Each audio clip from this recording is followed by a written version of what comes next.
Hello बच्चों, स्वागत है आपका आदर्श ग्रुप ऑफ एजुकेशन के इस नए वीडियो में।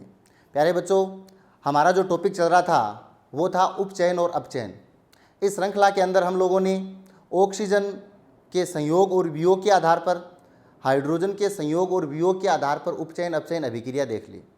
पिछले वीडियो में हमने देखा इलेक्ट्रॉनों के आधार पर, जिसमें हम लोगों ने केवल उपचयन देखा था और हमने सीखा था कि कोई भी पदार्थ, परमाणु या आयन अगर इलेक्ट्रॉनों को त्यागता है, यानी उसके अंदर इलेक्ट्रॉनों की अगर कमी होती है, तो उस प्रक्रम को, उस घटना को, उस अभिक्रिया को हम लोग क्या कहते हैं? उपचयन कहते हैं।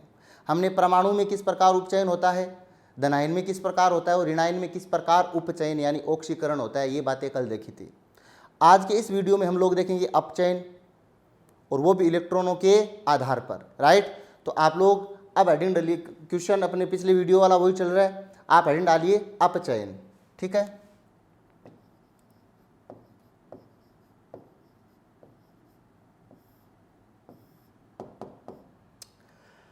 तो प्यारे बच्चों, अपचयन का मतलब होता है वे अभिक्रिया जिनमें कोई भी परमाणु, अणु या आयन इलेक्ट्रॉनों को ग्रहण करता है, यानी उसके अंदर इलेक्ट्रॉनों की वृद्धि हो जाती है। इस घटना को क्या कहते हैं? अपचयन कहते हैं। राइट, तो अपचयन की परिभाषा क्या हुई? यानी कोई भी पदार्थ जो इलेक्ट्रॉनों को क्या करता है? ग्रहण करता है।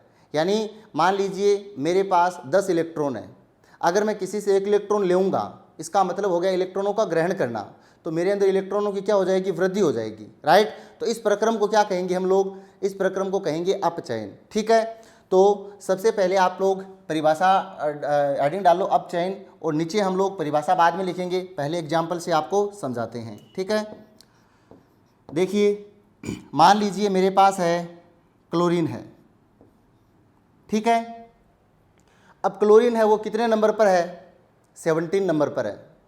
यानी इस उदासीन क्लोरीन के पास 17 इलेक्ट्रॉन है, क्योंकि इसका परमाणु क्रमांक कितना है? 17। और मेरा बताया हुआ है किसी भी उदासीन परमाणु में जितना इलेक्ट्रॉन होता है उतना ही उसके अंदर क्या होता है? प्रोटॉन होता है। खैर, हमें चाहिए यहाँ पे कि इस क्लोरीन के पास इलेक्ट्रॉन कितने हैं? 17 है। ठीक है, इस क्लोरीन का इलेक्ट्रॉनिक विन्यास क्या है? 2, 8, 7।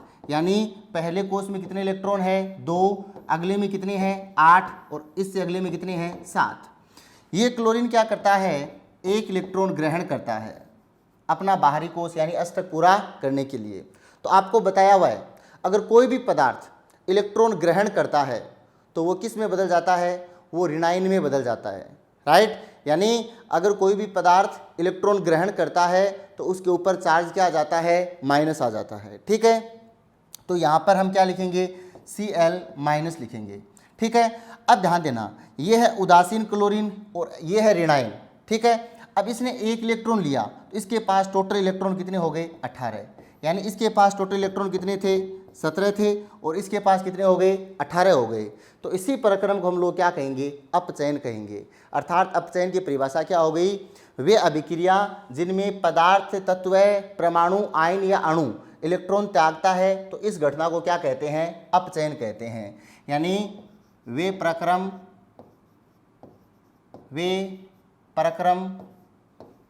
जिनमें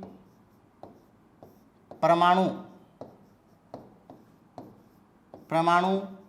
आयन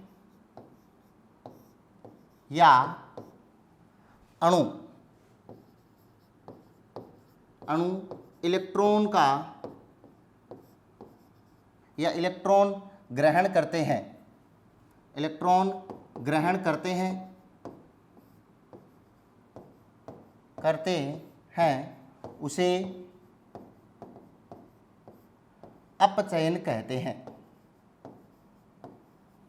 उसे अपचयन कहते हैं। ठीक है, अब देखो बच्चों, यहाँ पे ये उदासीन परमाणु है क्लोरीन। उदासीन परमाणु किस में बदल चुका है? ऋणायन में बदल चुका है। राइट, तो अगर उदासीन परमाणु ऋणायन में बदल चुका है, यहाँ पे 17 इलेक्ट्रॉन है, यहाँ पे 18 इलेक्ट्रॉन है, तो इस प्रक्रम में इलेक्ट्रॉनों की कमी होती है कि वृद्धि होती है? तो वृद्धि होती है। तो नीचे आप लोग डैश लगा के लिखो, इस प्रक्रम में इलेक्ट्रॉनों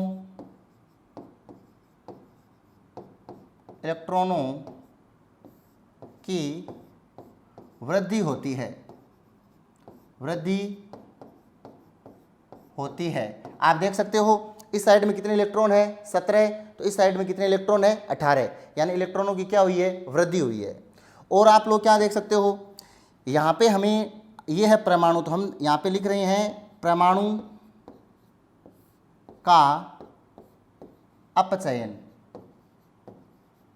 परमाणु का अपचयन। ठीक है, तो परमाणु कौन सा है क्लोरीन, तो क्लोरीन किस में बदल गया ऋणायन में, यानी क्लोरीन क्या है उदासीन परमाणु, और उदासीन परमाणु हमेशा किस में बदलेगा ऋणायन में बदलेगा अपचयन प्रक्रम में। ठीक है, और एग्जाम्पल देख सकते हो, जैसे मान लीजिए मेरे पास है यहाँ पे ऑक्सीजन। ठीक है, अब ऑक्सीजन आप बताओ कितने नंबर पे है, तो ऑक्सीजन है 8 नंबर पर। इसके पास टोटल इलेक्ट्रॉन कितने हैं 8 इलेक्ट्रॉन है, राइट। तो इसके पहले सेल में कितने इलेक्ट्रॉन है 2, और अगले सेल में कितने हैं 6। ठीक है, तो ये अगर 2 इलेक्ट्रॉन लेता है, तो 2 इलेक्ट्रॉन ग्रहण करने के बाद में, अब आपको पता है अगर कोई भी परमाणु इलेक्ट्रॉन ग्रहण करता है तो उसके ऊपर क्या आता है, उसके ऊपर ऋणायन आता है, राइट। तो ये किस में चेंज हो गया O2 माइनस में चेंज हो गया। अब इसके पास टोटल इलेक्ट्रॉन कितने थे बताइए 8 थे इस ऑक्सीजन के पास, और यहाँ पर ऑक्सीजन इसके पास इलेक्ट्रॉन कितने हो गए 10। इसका मतलब इस ऑक्सीजन ने 2 इलेक्ट्रॉन क्या किया है ग्रहण किया है। तो आप लोग समझ सकते हो, देख सकते हो कि कोई भी उदासीन परमाणु है अगर उसमें अपचयन होता है तो वो किस में बदल जाता है ऋणायन में बदले जाता है। जैसे मान लीजिए मेरे पास यहाँ पे फ्लोरीन है, अब फ्लोरीन के पास टोटल इलेक्ट्रॉन कितने हैं 9, अगर वो 1 इलेक्ट्रॉन लेता है तो इसके ऊपर क्या कौन सा चार्ज आ जाएगा ऋणायन आ जाएगा, माइनस आ जाएगा, और यहाँ पे इसके पास टोटल इलेक्ट्रॉन कितने हो जाएंगे 10 इलेक्ट्रॉन हो जाएंगे। तो इस प्रकार आप लोग समझ सकते हो कि कोई भी परमाणु अगर इलेक्ट्रॉन ग्रहण करता है तो इस घटना को हम अपचयन कहते हैं। यहाँ पे कह सकते हैं उदासीन क्लोरीन का ऋणायन में क्या हुआ है अपचयन हुआ है, यहाँ पे भी ऑक्सीजन का अपचयन हुआ है, यहाँ पे भी फ्लोरीन का क्या हुआ है अपचयन हुआ है, राइट। तो अब देखिए हम इन चीज़ों को देख करके एक नीचे नोट लगा करके लिख सकते हैं एक बात, ठीक है। वो क्या लिखनी है हमें, अपचयन में उदासीन परमाणु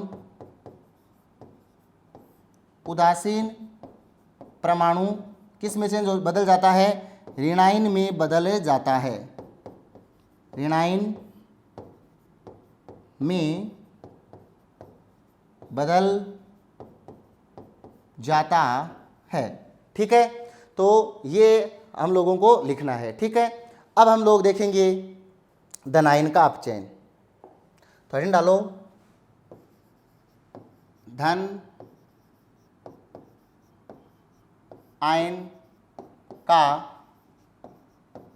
अपचयन। सबसे पहले बच्चों धनायन किसे कहते हैं।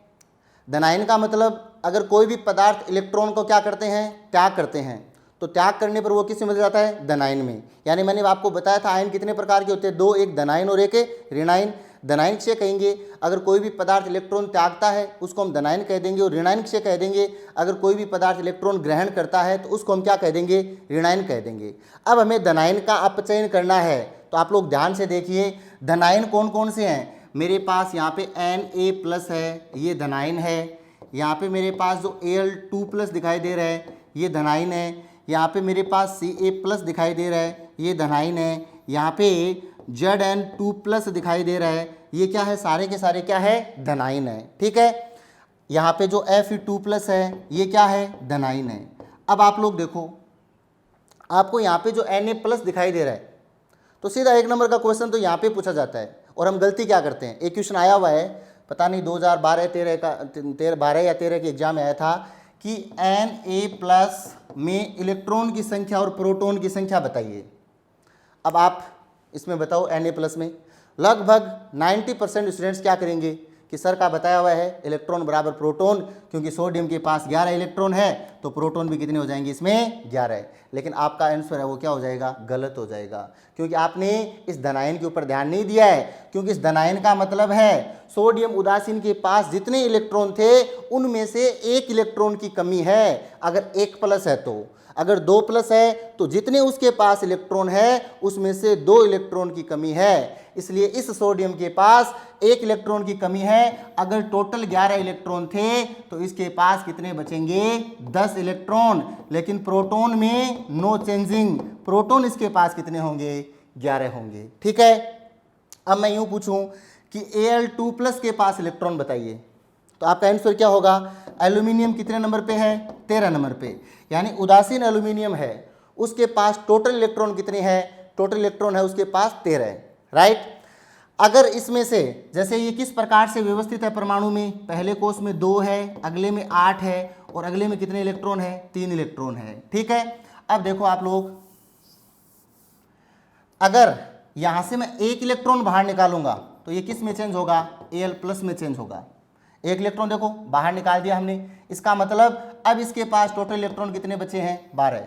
यानी एल्यूमिनियम के पास कितने थे, 13। अगर 1 इलेक्ट्रॉन बाहर निकाला तो 1 प्लस आया, कितना बचा, 12।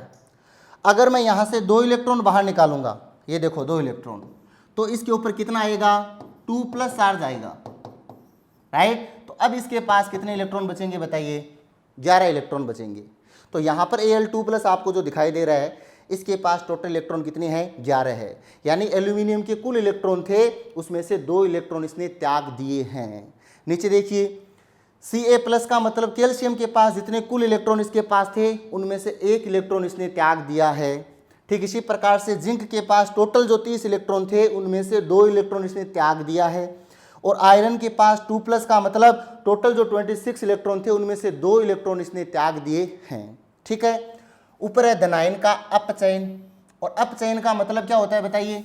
अपचयन का मतलब ये होता है कि कोई भी पदार्थ, कोई भी परमाणु, कोई भी आयन, चाहे धन हो या ऋण, वो इलेक्ट्रॉनों को अगर ग्रहण करता है तो इस घटना को हम लोग क्या कहेंगे, इस घटना को अपचयन कहेंगे। तो यहाँ पर आप बताइए सोडियम कितना इलेक्ट्रॉन ग्रहण करेगा, 1 इलेक्ट्रॉन ग्रहण करेगा, क्योंकि सोडियम यहाँ पर आपको पता है Na प्लस का टोटल सोडियम के पास 11 इलेक्ट्रॉन थे, 2, 8 और 1। इसने 1 इलेक्ट्रॉन ये त्यागा था, इसलिए किस में चेंज हुआ था, प्लस में चेंज हुआ था। अब अगर ये 1 इलेक्ट्रॉन वापस लेगा तो ये वापस किस में चेंज हो जाएगा, Na में चेंज हो जाएगा। तो यहाँ पर देखिए ये Na प्लस यानी 1 इलेक्ट्रॉन लेने के पश्चात ये किस में बदल गया, सोडियम में बदल गया। तो इलेक्ट्रॉन का ग्रहण किया है, किसने ग्रहण किया है, यहाँ पे ग्रहण करने वाला पदार्थ है Na प्लस, Na धनाहीन, और ये किस में बदल गया, सोडियम उदासीन में बदल गया। तो एक दिमाग में बात आ गई कि यार उदासीन परमाणु तो ऋणायन में बदलता है, लेकिन यहाँ पर धनाहीन है वो किस में बदल सकता है, उदासीन में, या धन संयोजकता में क्या आ सकती है, कमी आ सकती है।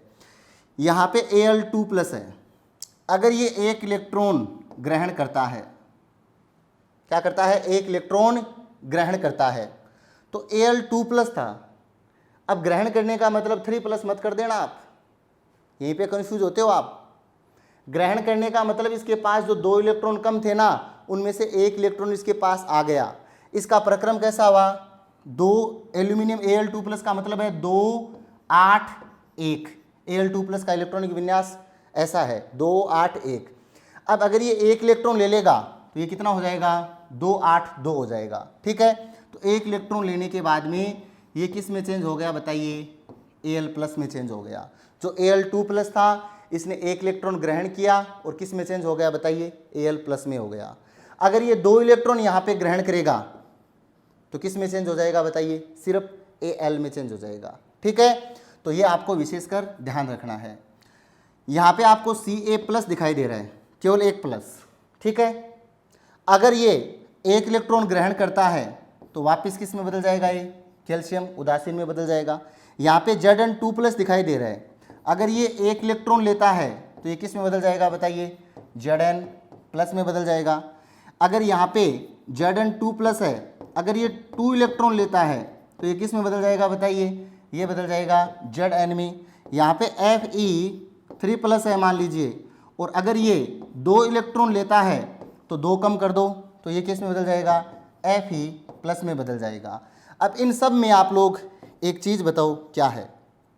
चीज़ ये है आपकी यहाँ पे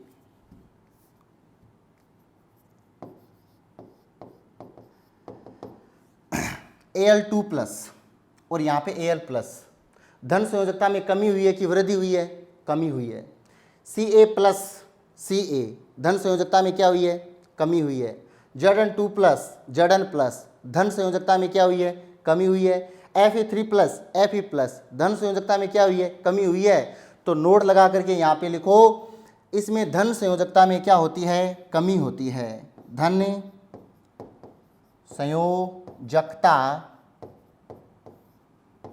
में कमी होती है। और कमी क्यों होती है? सीधी सी बात है, अपचयन का मतलब इलेक्ट्रॉन ग्रहण करना। Na+ एक इलेक्ट्रॉन अपना ग्रहण कर लिया, वापस Na में बदल गया। यहाँ पे 2+ था, एक इलेक्ट्रॉन ग्रहण कर लिया, तो ये किस में बदल गया? Al+ में।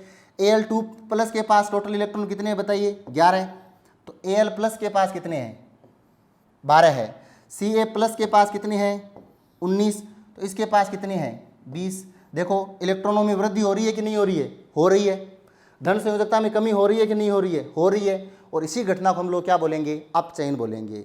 तो वे प्रक्रम जिनमें कोई परमाणु, आयन या अणु इलेक्ट्रॉन को ग्रहण करता है, इस घटना को अपचयन कहते हैं। अपचयन में सबसे पहले हमने देखा परमाणु का अपचयन और इसके पश्चात देखा हमने धन आयन का अपचयन। अब हम अगला देखेंगे ऋणायन का अपचयन। ठीक है, तो न्यू हेडिंग डालो, ऋणायन का अपचयन। ऋणायन का अपचयन। अब ऋणायन नाम आते आपके दिमाग में एक चीज़ आ जानी चाहिए, और वो चीज़ क्या होती है कि यार ऋणायन क्या होते हैं? मतलब फाइनली उन्होंने कोई इलेक्ट्रॉन ग्रहण किए हुए हैं। जैसे मेरे पास यहाँ पे Cl- है, जैसे मेरे पास यहाँ पे S- है, O- है, F- है। ये सारे के सारे क्या है? ऋणायन है। अब आप बताइए Cl- के पास कितने इलेक्ट्रॉन है? S- के पास कितने इलेक्ट्रॉन है? O- के पास कितने इलेक्ट्रॉन है? जैसे यहाँ पे सल्फर के पास टोटल इलेक्ट्रॉन कितने थे? 16 थे। और माइनस का मतलब इसने एक इलेक्ट्रॉन ले लिया, तो ये कितने हो गए? इसके पास 17 इलेक्ट्रॉन हो गए। यानी इसके पास 17 इलेक्ट्रॉन है। इसके पास कितने हैं? 18 है। इसके पास 9 है। इसके पास कितने हैं? 10। अब अपचयन का मतलब होता है इलेक्ट्रॉनों को ग्रहण करना। अपचयन का मतलब क्या होता है? इलेक्ट्रॉनों का ग्रहण करना। अब देखिए यहाँ पर अगर आपको ये यहाँ पे दिखाई दे रहा है सल्फर, और इसके ऊपर क्या है? S- है। इसका मतलब इसके पास टोटल इलेक्ट्रॉन कितने हैं? 17 है। पहले कोष में कितने हो गए? 2, अगले में 8, अगले में 7। अब ये एक इलेक्ट्रॉन और लेकर ये किस में बदल जाता है? S2- में बदल जाता है। मतलब जो सल्फर ऋणायन था वो सल्फर ऋणायन में चेंज हुआ है, लेकिन इसकी ऋण संयोजकता में क्या हो गई है? वृद्धि हो गई है। क्योंकि इलेक्ट्रॉनों का जितना ज़्यादा ग्रहण करोगे उतना उसके सर पर ऋण बढ़ता जाएगा। ठीक उसी प्रकार जिस प्रकार आप अगर किसी से कितने भी रुपये लेते जाओगे उतना ही आपके सर पे ऋण बढ़ता जाएगा। तो इसी प्रकार आप लोग समझ सकते हो। ऑक्सीजन है, ऑक्सीजन माइनस का मतलब क्या हुआ? ऑक्सीजन माइनस का मतलब ये हुआ कि इसने एक इलेक्ट्रॉन क्या किया है? अगर लिया है तो ये एक इलेक्ट्रॉन तो ऑलरेडी पहले से लिया हुआ था, एक और ले लिया, तो ये किस में बदल जाएगा? ये बदल जाएगा O2- में। मतलब इसके पास इलेक्ट्रॉन 17 तो इसके पास 18, इसके पास 9 तो इसके पास 10। वही बात कि इलेक्ट्रॉनों का ग्रहण करना, इलेक्ट्रॉनों में वृद्धि होना, वो कौन सा होता है? वो होता है आपका अपचयन। और अपचयन के अंदर ऋणायन यहाँ पे देख सकते हो, अगर फ्लोरीन F- के पास 9 है, अगर इसने एक इलेक्ट्रॉन और ले लिया, 10 थे ना, तो एक इलेक्ट्रॉन और लेने के पश्चात ये किस में बदल जाएगा? F2- में बदल जाएगा। ऐसा संभव नहीं है, लेकिन क्योंकि फ्लोरीन है वो है 9 नंबर पे होता है, पहले कोष में 2 इलेक्ट्रॉन, अगले में कितने होते हैं? 8। ठीक है, और फ्लोरीन के पास कितने थे? 7 इलेक्ट्रॉन थे। एक इलेक्ट्रॉन लेने के पास ऑलरेडी इसके पास कितने हो गए? ये नियोन के समान इसका जो स्थायित्व बन गया है। ठीक है, अब अगर ये एक इलेक्ट्रॉन और लेगा तो ये अगले कोष में इसको जाना पड़ेगा। लेकिन हम समझाने के लिए यूँ लिख सकते हैं कि अगर F- एक इलेक्ट्रॉन ले लिया तो ये किस में? F2- में। अब इसके पास टोटल इलेक्ट्रॉन कितने हैं? 10, और इसके पास कितने हैं, इसके पास टोटल इलेक्ट्रॉन है 11। तो इलेक्ट्रॉनों में वृद्धि हो रही है और ऋण संयोजकता में भी क्या हो रही है, वृद्धि। तो आप लोग यहाँ पर नोट लगाकर लिख सकते हो, क्या लिखोगे, ऋणायन में ऋण संयोजकता,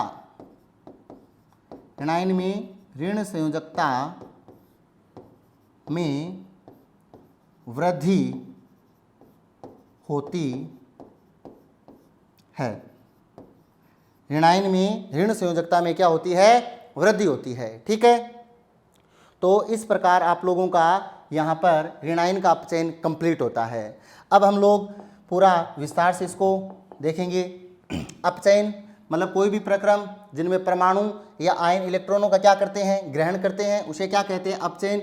इस प्रक्रम में इलेक्ट्रॉनों की क्या होती है, वृद्धि होती है। तो जैसे क्लोरीन के पास कितने थे, 17, यहाँ पे क्या हो गया 18।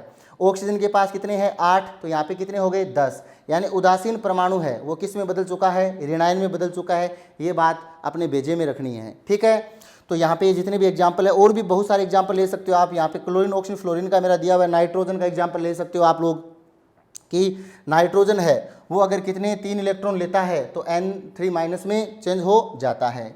इसके पश्चात हम लोगों ने यहाँ पे देखा धन आयन का अपचयन। तो ये बहुत सारे धन आयन है, Na+Al2+ Ca जिंक जो भी है, इन सब धन आयनों ने इलेक्ट्रॉन ग्रहण करने पर धन संयोजकता में क्या की है, कमी की है।